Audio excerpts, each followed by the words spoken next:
Es por ello que deben conocerlas, ¿no? Especialmente el dengue, el que acarrea mayor mortalidad. Primero vamos a hablar de dengue, ampliamente, debido a que es el más importante, y luego vamos a hablar brevemente de Zika y chikungunya. El dengue, como saben ustedes, es una enfermedad febril causada por el virus dengue, del cual hay 4 serotipos. Tengo 1, 2, 3 y 4. El dengue ingresó al Perú ya desde 1990, el serotipo 1.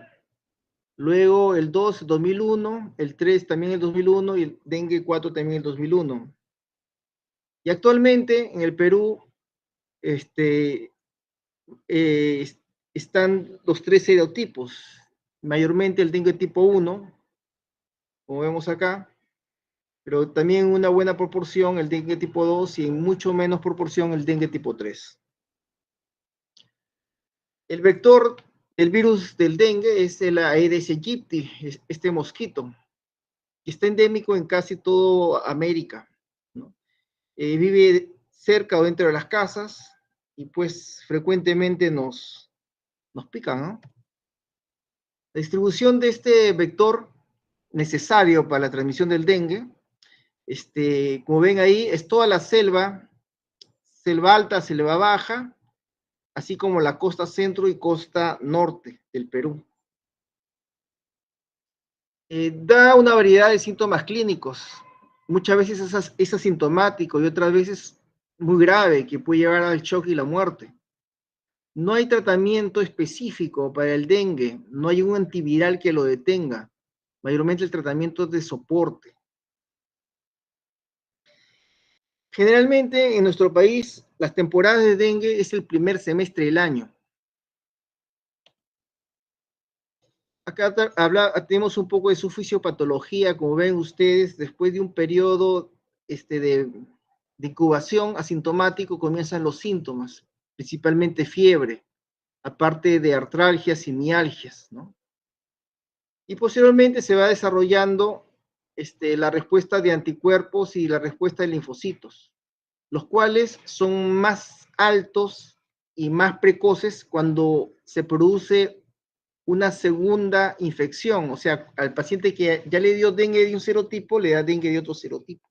Ahí es peor, porque hay mayor respuesta inflamatoria.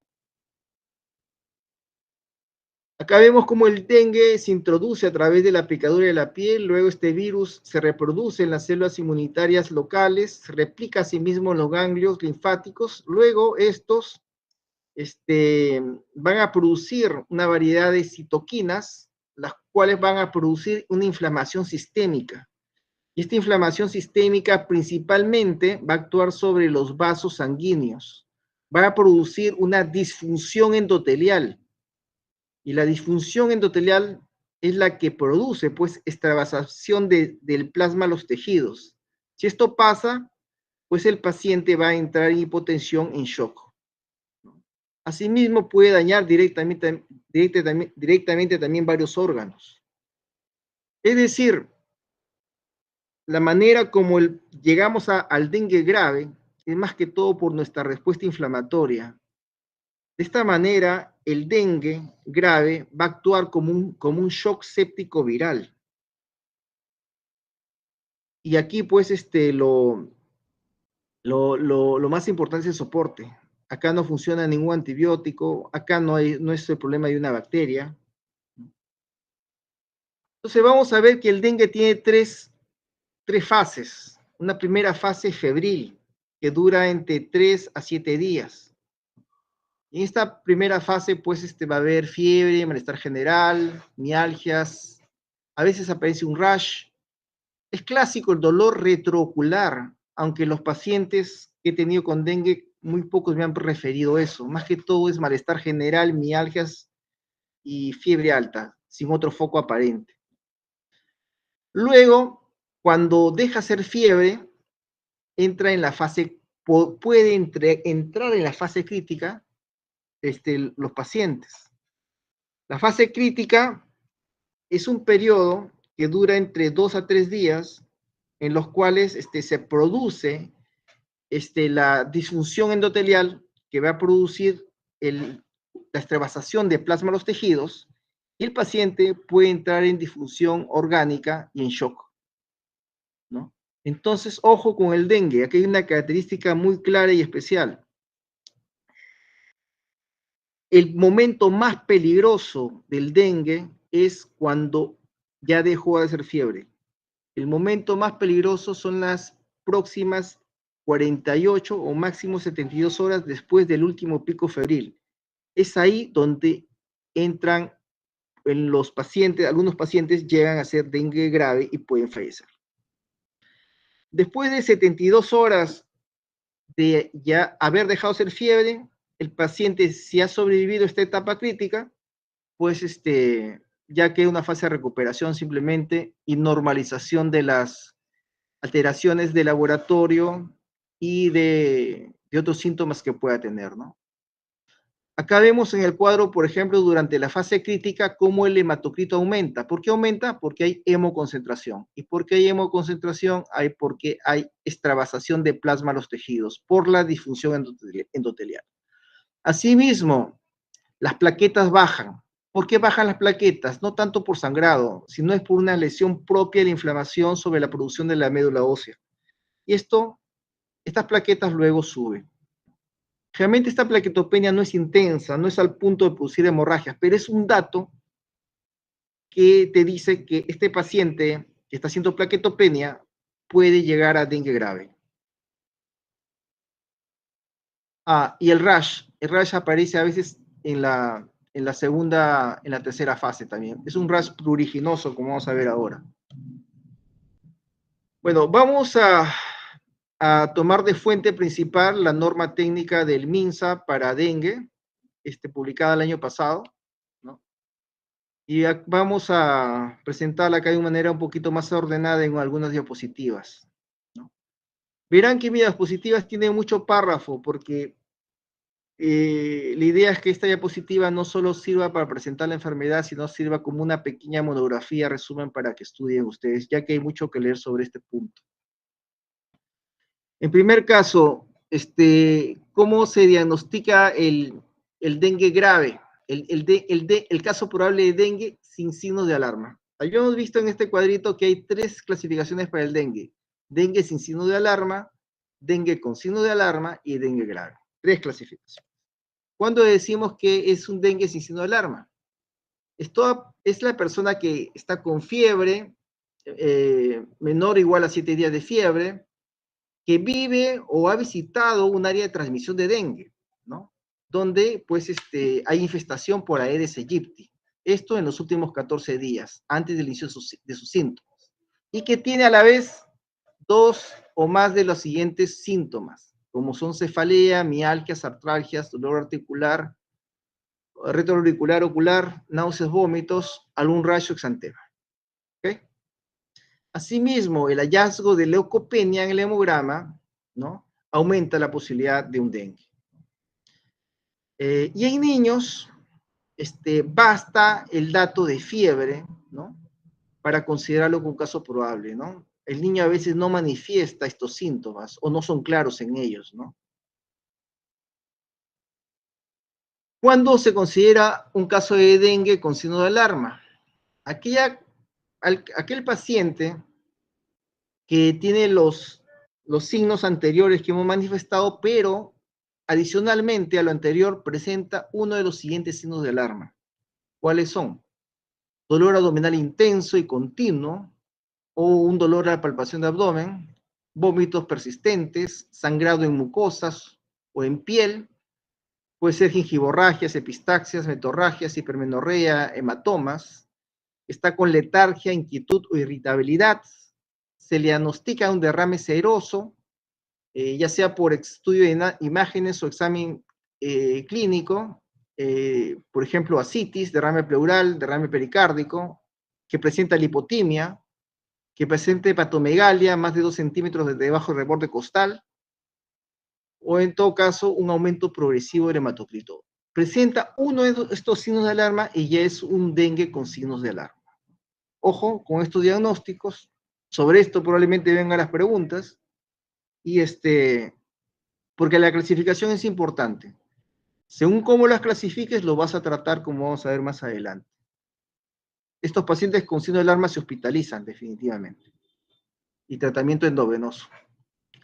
¿Y cuándo decimos que es un dengue grave? Aquel paciente con fiebre, ya hemos visto que esté en un área de transmisión de dengue, que presente alguno de los siguientes signos de gravedad, el cual puede ser un shock hipovolémico, que presenta dificultad respiratoria por extravasación de plasma, ¿no? Un edema pulmonar, que tenga un sangrado grave, ¿no?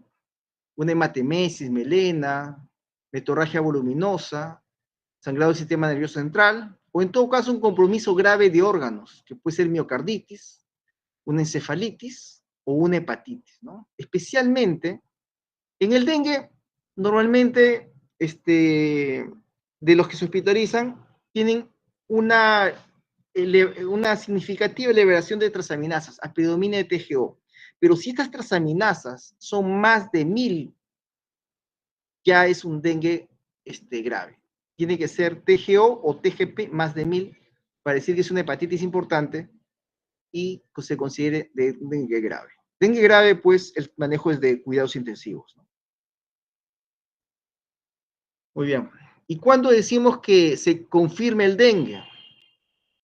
Se confirma con exámenes de laboratorio, ¿no? Puede ser una prueba molecular, un PCR, o puede ser una detección de antígeno NS1. El antígeno NS1 es una proteína del dengue, una proteína de cubierta del dengue. O la detección de ELISA para IgM, ¿no? También en los pacientes, o una seroconversión de ELISA-EGM en pacientes donde no ha habido, en zonas donde no ha habido transmisión del dengue, ¿no?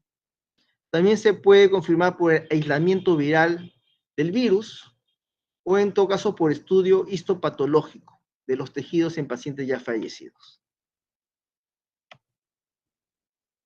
También exista, según la norma, exista la posibilidad de decir dengue confirmado, no con exámenes, sino por el nexo epidemiológico. Esto solo se hace en situaciones de brote o epidemia, ¿no? Y se dice que para este diagnóstico se debe tener, tiene que haber dentro de los 200 metros del lugar donde vive, algún caso confirmado de dengue, ¿no?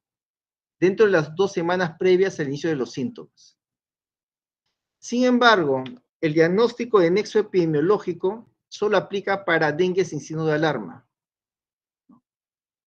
ya que para dengue con signos de alarma y dengue grave debe confirmarse con laboratorio.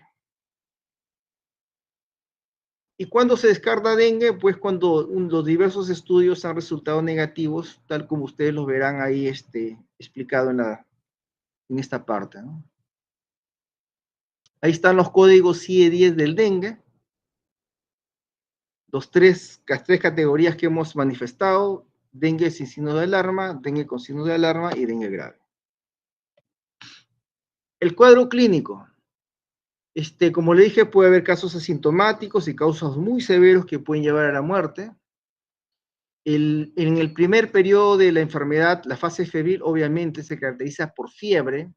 Además puede haber cefaleas, artralgias, ¿no? Mialgias, dolor retroocular que es característico, exantemas, el cual puede ser pruriginoso. Raramente alteración del gusto, diarreas y otros, aunque en niños son frecuentes las diarreas y síntomas respiratorios altos. Como le dije, en niños puede ser solamente fiebre o estar acompañado de síntomas digestivos o irritabilidad. Si estamos en una época o viene el paciente de una región donde está dando dengue, pues esto aumenta la sospecha. Los exámenes de laboratorio como radiografía de tórax puede evidenciar un derrame pleural asociado, una ecografía abdominal, la presencia de ascitis, también puede ayudar para el diagnóstico y implicarían como un dengue con signo de alarma. Y también según la sospecha clínica, pues se pide otros estudios para confirmar el daño orgánico que pueda tener el paciente. Según la norma técnica, dice que el shock que produce el dengue es hipovolémico, ¿no? Pero realmente si revisamos la fisiopatología, un shock que aparece por vasodilatación, por disfunción endotelial, que pierde plasma a los tejidos, es un shock distributivo, es un shock séptico en todo caso, ¿no? Yo diría que más que todo, contradiciendo la norma, que el dengue produce más que todo un shock séptico viral que un shock hipovolémico. Muy bien, acá hay unas imágenes, vemos el exantema que se produce en dengue, ¿no? Es un exantema eritematoso, maculopapular a veces y pruriginosos que puede coalescer. A veces coalescen tanto que solo dejan unas pequeñas áreas de piel no eritematosa, lo que se llama pues islas blancas en mar rojo, muy característico. Confluyen el exantema en dengue, ¿no? Esto diferencia de muchas otras exantemas, ¿eh? Eso es importante. Y es pruriginoso, variablemente, ¿no? Ahora, ustedes revisarán que clásicamente en dengue se hablaba del test del torniquete, ¿no es cierto?, para confirmar la fragilidad capilar, lo que hemos estado hablando de la disfunción endotelial, ¿no? Es una prueba que realmente ya no la hacemos. El cuadro clínico del dengue es tan característico que a veces ya, ya no la tomamos, pero acá les comento la manera como hacerlo y cómo valorarlo, ¿ya? Si hubiese duda que fuese dengue, podría ayudarle, ¿no? Aunque nosotros realmente en los decenas, o tal vez más, decenas de pacientes que hemos visto con dengue en los últimos 2 o 3 años, el cuadro clínico, la confluencia de pacientes y tomarle un hemograma con leucopenia y con plaquetopenia y con transaminasas altas a predominia de TGO, hacía el diagnóstico muy, muy probable, ¿no? Y lo confirmábamos con un examen de antígeno NC1. Y además, recuerden algo importante, que la reinfección por un serotipo diferente del dengue puede causar con más frecuencia dengue grave, ¿no? Es decir, por ejemplo, si el año pasado te dio dengue por un serotipo del dengue tipo 1 y este año te da dengue por un serotipo tipo 2, por ejemplo, el dengue que te da ahora va a ser peor que el que te dio el año pasado. ¿Por qué? Porque ya tienes memoria inmunológica, ¿no?, del dengue, no contra el mismo que afecta a esta segunda infección. Entonces va a haber una respuesta inflamatoria más intensa. Si la respuesta inflamatoria es más intensa, más liberación de citoquinas y mayor lesión orgánica y mayor disfunción endotelial. Entonces, es más grave.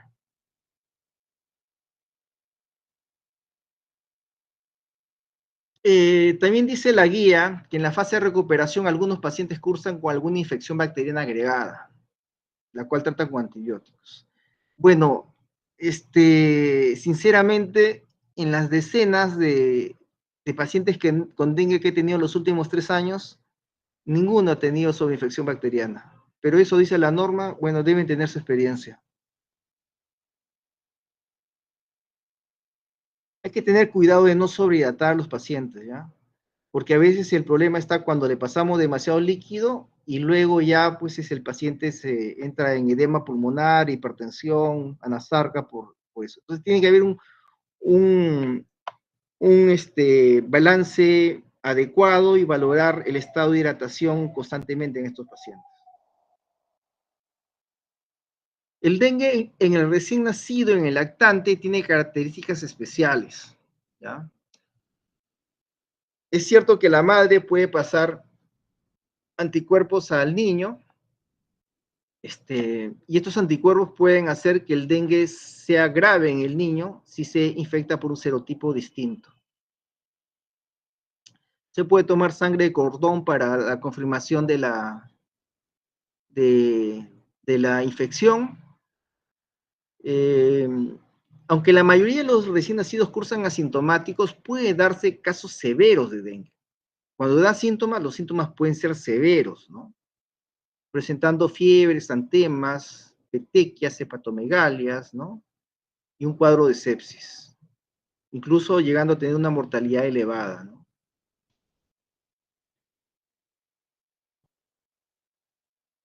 En los lactantes, pues, los trastornos hidroeletrolíticos son más frecuentes, ¿no? El niño, mientras más pequeño es, más porcentaje de su peso corporal es líquido, entonces son más susceptibles a deshidratación o a la extravasación de plasma y líquidos que se produce en la disfunción endotelial que condiciona el dengue.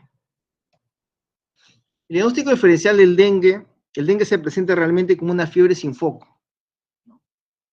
Este, eh, y un primer diagnóstico podría ser con otras arbovirosis como la chikungunya y Zika, ¿no? Debido a que estas también se transmiten por, como por el mosquito Aedes aegypti, entonces comparten en la misma zona, ¿no?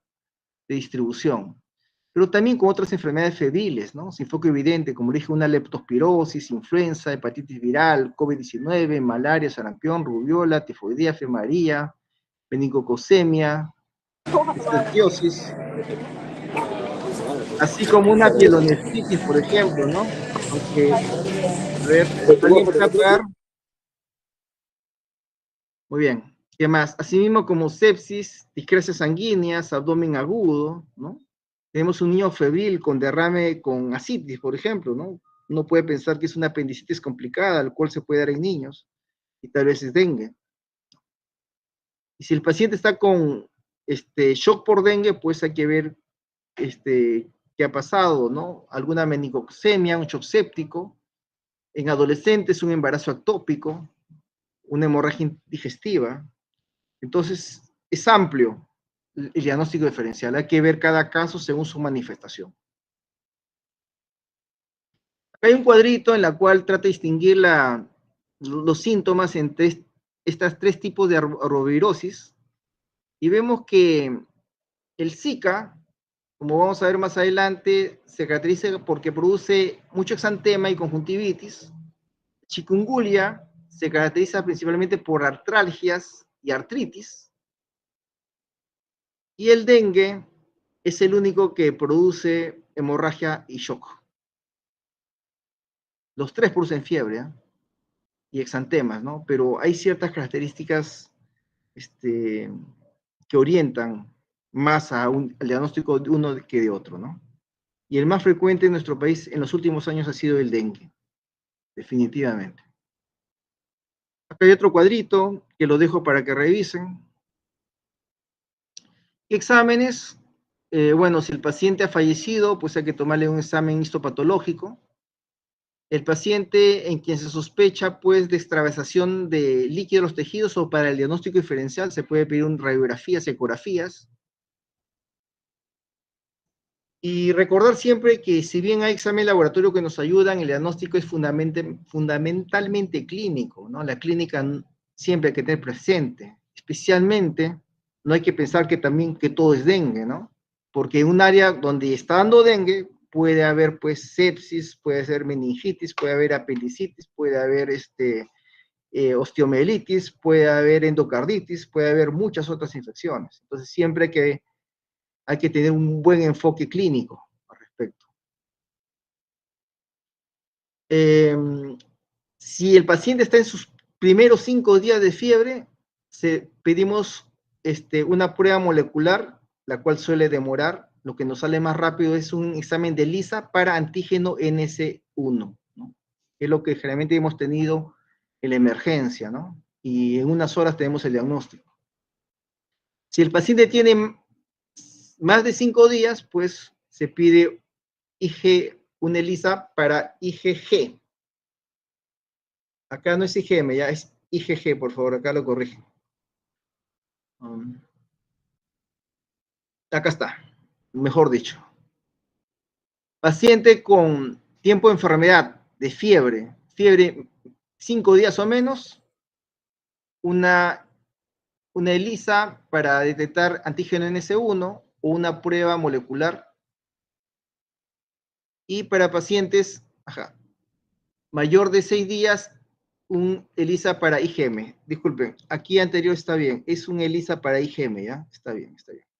IgG es para ver si es una reinfección. Como vamos a ver acá más adelante, acá vemos, ¿eh? Acá vemos, esta es la inmunoglobulina M, que se eleva y tiene una elevación suficiente como para dar positividad generalmente a partir del quinto o sexto día de enfermedad. Antes de eso, la producción de IgM no es suficiente para dar positividad, pero sí detectamos el antígeno NS1, ¿no? Y el PCR. ¿Ya? Entonces, que quede claro, menos 5 días o menos de fiebre piden antígeno NS1 o un PCR. 6 días o más de fiebre piden IgM para el virus. La IgG, como ven, aparece después y luego se mantiene elevada por mucho tiempo. Generalmente, el laboratorio nos hace IgG e IgM, ¿no? Porque cuando te sale una IgG alta, orienta pues que puede ser una reinfección y el cuadro va a ser más severo, ¿no?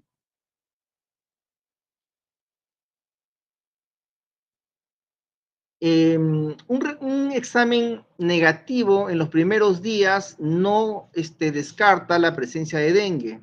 Hay que mantener todavía la sospecha, ¿no? En todo caso, se toma una nueva muestra de sangre 5 días después para antígeno IgM, ¿no? Que nos puede salir positivo. Como le dije acá, la presencia de IgG en suero es indicativa de infección pasada, ¿no? Sin embargo, eh, títulos muy altos de IgG o una cero conversión de esta puede indicar que la infección es reciente. Ahora, ¿cómo ha estado el dengue en los últimos años? Fíjense, este es el dengue en Perú en los últimos años. Hemos tenido brotes ya desde ya algunos años, ¿no? 2020, 2021, 2022, pero los mayores brotes de dengue han sido el 2023 y el 2024. Principalmente el 2024, donde ha sido la más alta cantidad de mortalidad y afección en dengue. Para este año ha bajado, menos mal, ha bajado la cantidad de casos y fallecimientos por dengue. Pero 2023 o 2024 han sido récord, especialmente en la costa y en Lima. Este es en Lima, por ejemplo, como les dije, mira, casi no se daba el 2021-2022, pero 2023 ya se vieron varios casos. Y el 2024 ha sido cantidad. Casi la tercera parte de mis pacientes hospitalizados eran dengue en este brote. Para este año, menos mal, que el dengue, muy pocos casos hay. Pero en cualquier momento puede reaparecer estos brotes, y esto es Lima, es todo Lima realmente, ¿no? Sin embargo, en el Perú, el dengue sigue dando, ¿no? Y hay zonas endémicas para el dengue. 2025, este año, por ejemplo, hasta la semana epidemiológica 19, el dengue principalmente está ubicado en la selva, especialmente el departamento de San Martín, también Loreto, Cajamarca, Piura, en Lima ha habido casos también, pero menos, pero principalmente es San Martín, Selva Baja y Piura, Tumbes, los más afectados. Acá vemos la cantidad de casos y los departamentos afectados.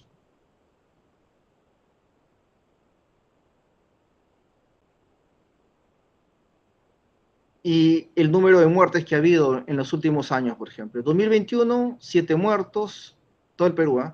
2022, 24, 2023, 19, 2024, 43, 2025, 19. Ojo que esto es solamente hasta la semana epidemiológica número 19, ¿ya? Si vemos el anual, son muchos más. Para este año, como le dije, mayormente está en departamento de San Martín, también en Loreto y Piura. La distribución en afección, pues, similar a la pirámide poblacional. Si en niños, 22%, en adolescentes, 15%, de tal manera que en edad pediátrica son alrededor de 37%, un poquito más de un tercio de los casos son en edad pediátrica. Acá vemos a través de los últimos años cómo 25 años, cómo ha ido incrementándose los casos de dengue a nivel nacional, llegando a su pico máximo el 2024.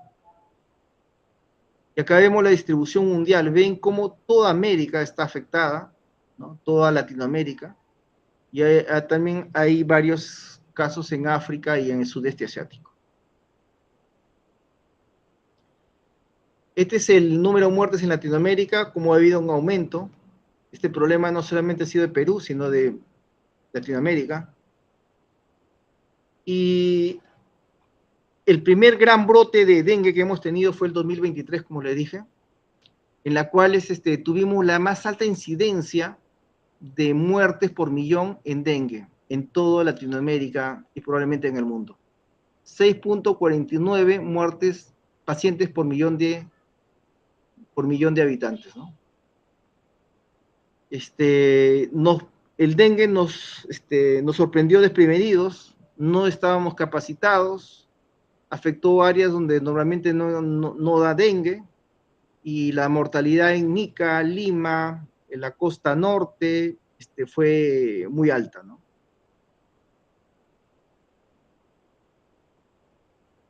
En cuanto al flujograma, ¿cómo tratamos el dengue? El dengue, hay que ver si cumple la definición de caso. Si cumple la definición de caso, pues luego hay que ver si tiene signos de alarma. Si no tiene signo de alarma, pues dengue sin signo de alarma. Si tiene algún signo de alarma, dengue con signo de alarma. Y si tenga criterios de dengue grave, pues dengue grave, ¿no? El dengue grave, como lo digo, se transfiere, requiere monitoreo en UCI. El dengue con signo de alarma se transfiere, debe ser hospitalizado. Y el dengue sin signo de alarma hay dos grupos. El grupo A, en la cual uno lo manda a casa y se maneja en el primer nivel de atención, pero uno está en chequeo constante del paciente. Especialmente importante es monitorizarlos cuando deja hacer fiebre, porque puede comenzar la fase crítica. Y el grupo B es aquellos pacientes de riesgo de hacer dengue severo, ¿no? Como embarazadas, diabéticos, ¿no? Lactantes, en los cuales es preferible que estén en una unidad de observación de dengue, que son como, son lugares que habilita el Estado en estos casos de brote, donde haya atención médica, tal vez no hospitalaria, pero sí un chequeo para ver que si aparecen signos de alarma. Si aparecen signos de alarma, el paciente se hospitaliza. Acá está el flujograma. A ver.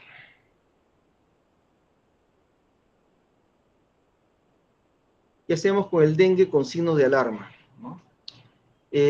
Preguntamos en primer lugar si el paciente tiene alguna disculpe, este es el dengue sin signo de alarma, lo que acabamos de comenzar, ¿no?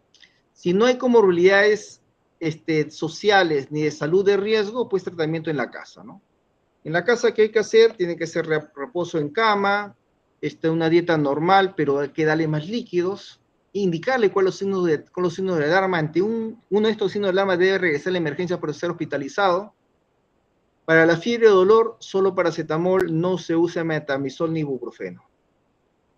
Y tiene que monitorizarse a las 24, 48 horas, ¿no? Cada 24, 48 horas, hasta que termine de pasar el periodo de riesgo, que son las 48 horas después del el último pico de fiebre. Si en esta observación aparece signo de alarma, pues se clasifica como dengue con signo de alarma y se hospitaliza. Si no aparece signo de alarma, pues después de 48 horas de no hacer fiebre, pues es dado de alta, ¿no? ¿Y qué hacemos si el paciente tiene alguna condición de riesgo, ya sea social o de salud? Pues hay que referirlo a una unidad de dengue o a un hospital, ¿no? Donde se vigilan los signos de alarma, se maneja comorbilidades que pueda tener, se mantiene hidratado el paciente, si no puede ser vía oral, se da endovenoso.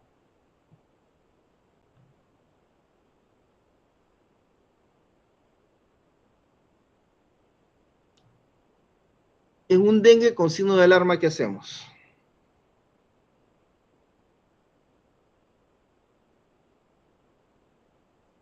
Se le infunde, como el dengue con signo de alarma se considera pues que está haciendo difusión endotelial y hay extravasación de sangre en los tejidos, ¿no es cierto?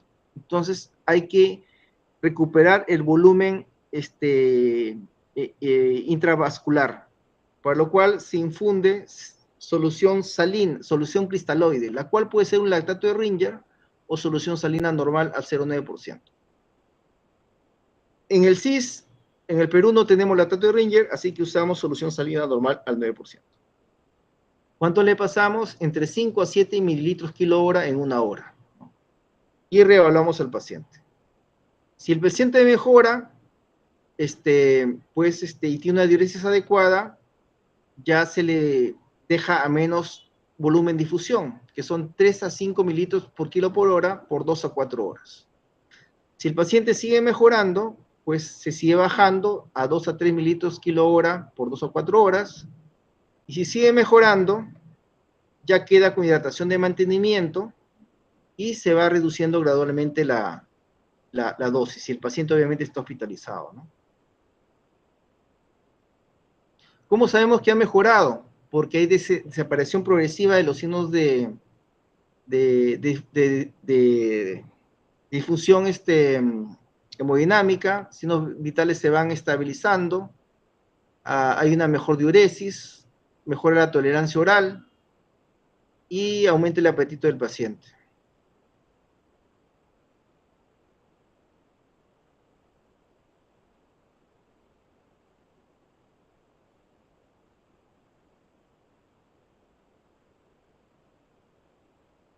¿Qué hacemos en el dengue grave? El dengue grave o shock se trata como shock. ¿Cómo tratamos un shock? Tratamos con bolos de solución salina, ¿no es cierto? A 20 mililitros por kilo, que se infunde en 15 a 30 minutos, ¿no? No tan rápido como un shock hipovolémico que se infunde en 5 a 10 minutos, no, un poco más lento, en 15 a 30 minutos. Recordemos que hay una disfunción endotelial, ¿no? Si el paciente no mejora, pasa un segundo bolo, si no, pasa un tercer bolo, ¿no? Si no, el paciente puede requerir, pues, infusión de inotrópicos. Ya es un manejo de UCI, como les hemos manifestado, ¿no? Si el paciente va mejorando, pues, progresivamente se va disminuyendo la infusión de cristaloides.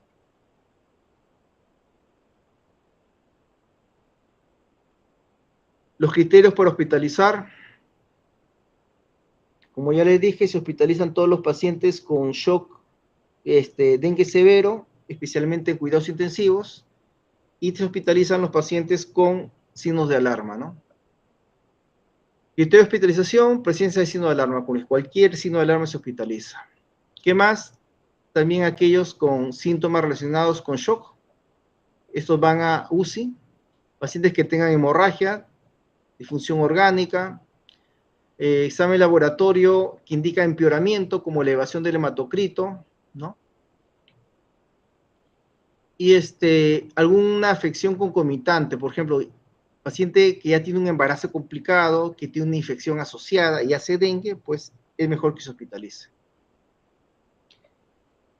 Y aquellos pacientes que no tienen signo de alarma, pero tienen una condición médica o social asociada, puede hospitalizarse o en un hospital o en todo caso en salas de cuidados de dengue que se habilita el Ministerio de Salud en casos de brote.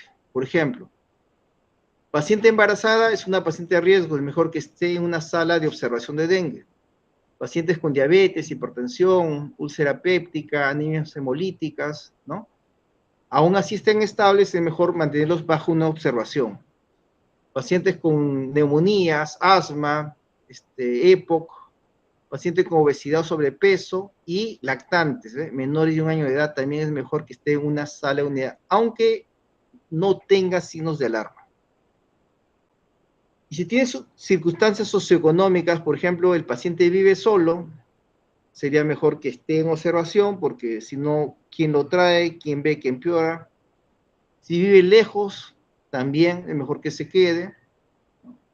Y si no cuenta con medios adecuados de transporte, en caso de que empeore, aparece signo de alarma, es mejor que se quede en las salas de dengue, ¿no? Que son como salas de observación y de soporte.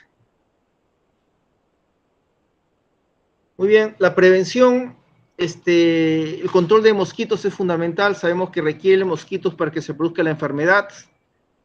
Hay que reducir los lugares donde se reproduce el mosquito. Esos son lugares donde se acumula agua de lluvia, por ejemplo. Y asimismo se puede sembrar los recipientes con copiópodos, los cuales se alimentan el larva de los mosquitos, o en todo caso, hay una opción que es liberar mosquitos infectados con Wolbachia. Es una bacteria que impide que los mosquitos se infecten con dengue. También se puede usar, pues, repelentes, protección por cortinas con insecticidas, ¿no? Mosquiteros, dormir con mosquitero, poner mallas metálicas en las ventanas.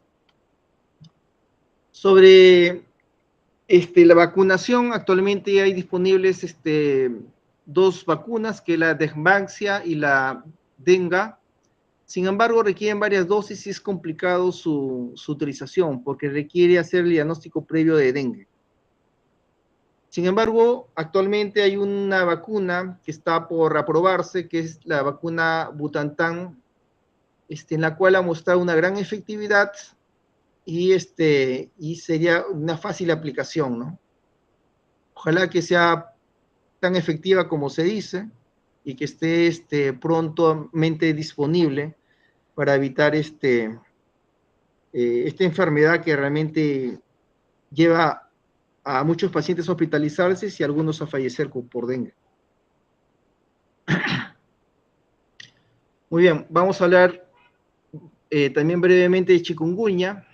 Chikungunya, pues, es otra enfermedad infecciosa transmitida por el Aedes aegypti, lo produce el virus chikungunya. Generalmente los síntomas comienzan después de 4 o 8 días de un periodo de incubación, y lo que produce mayormente es fiebre, dolor articular, asimismo puede haber cefalea, náuseas, alguna erupción, y en chikungunya lo que más caracteriza es dolor intenso en articulaciones, ¿no? A veces es hasta incapacitante. Dura unos pocos días y a veces, sin embargo, a veces puede durar meses o años, ¿no? No hay vacuna para el virus, no hay tratamiento antiviral tampoco. El tratamiento más que todo es aliviar los síntomas.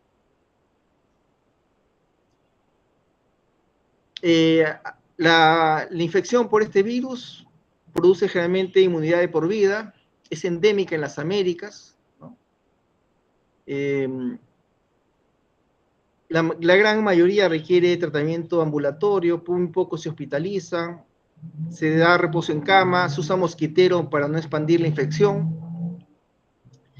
Para el dolor y la fiebre se usa paracetamol, y se ha visto que las madres embarazadas no transmiten chikungunya a los bebés.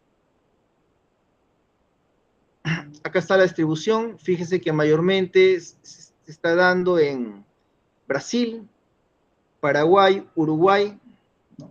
También en Bolivia, pero en Perú también hay casos, pero son pocos.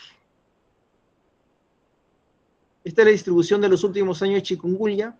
Verán que el mayor brote se tuvo en 2021 y 2022. En 2022 llegamos a 862 casos. luego ha ido en disminución y para la semana 19 de este año pues no ha habido casos. Esta variación de las infecciones depende de varios factores, muchos de ellos el clima y otros factores.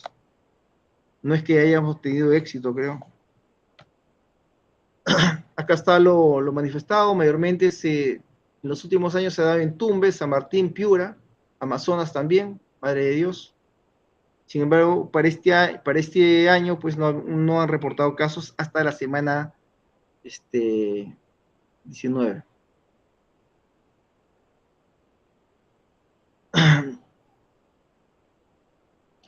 La chikungunya se considera sospechoso, obviamente se presentan los síntomas y está en un área de transmisión del virus. Se considera que es probable cuando hay detección de IgM de una sola muestra o hay nexo epidemiológico, y se considera confirmado cuando se detecta el ARN viral por PCR o aislamiento viral, o una elevación de 4 veces el valor de anticuerpos específicos para chikungunya, ¿no? O al menos una diferencia de 14 días. Y en fallecidos se puede confirmar por el examen histopatológico. Hay 3 tipos de chikungunya. Hay el cuadro agudo, en la cual pues la paciente como vive o ha trabajado en las últimas 2 semanas en una zona de transmisión de chikungunya y presenta fiebre, junto con artralgias o artritis, ¿no? Que no se explica por otras condiciones. Ese es chikungunya a secas. Y se considera chikungunya con manifestaciones extraarticulares cuando a lo anterior pues se le adicionan pues problemas neurológicos, cardiovasculares, dermatológicos, oftalmológicos, hepatitis, renales, problemas respiratorios y hematológicos, entre otros, ¿no? Se considera chikungunya grave cuando hay presencia de al menos la falla de un órgano o sistema, ¿no? Que amenaza la vida del paciente y requiere hospitalización, lo cual es sumamente raro en chikungunya. Y la clasificación entre aguda, posaguda y crónica se da por el tiempo de afectación. Aguda cuando los síntomas demoran pues menos de 2 semanas, posaguda cuando está entre 2 semanas a 3 meses, y la crónica cuando tiene más de 3 meses con la afección. Ya para terminar, vamos a hablar del virus Zika. El virus Zika es una enfermedad pues causada por el virus Zika, se transmite a través de los mosquitos Aedes aegypti principalmente, y también se ha visto que puede ser transmitido por vía sexual.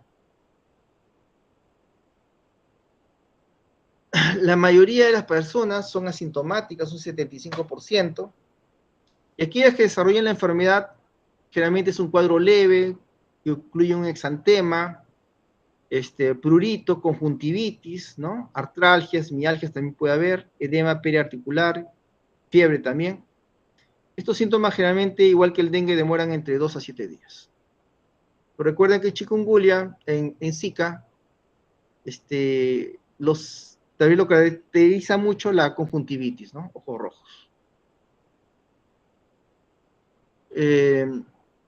Este virus fue aislado en África en el 47, y en 2015 se confirmó su transmisión a Brasil.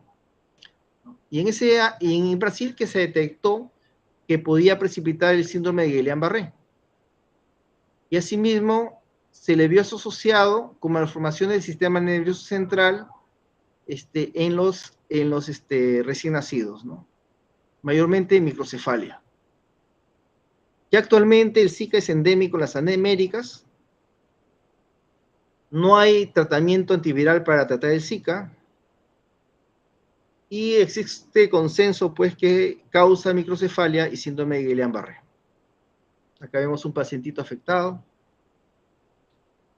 por la infección en la etapa del embarazo. El Zika se ha venido dando en los últimos años. El pico máximo ha sido el 2020. Y para la semana epidemiológica 19 del 2025, pues no se habían presentado casos. Mayormente los afectados son Piura, Madre de Dios y Lambayeque.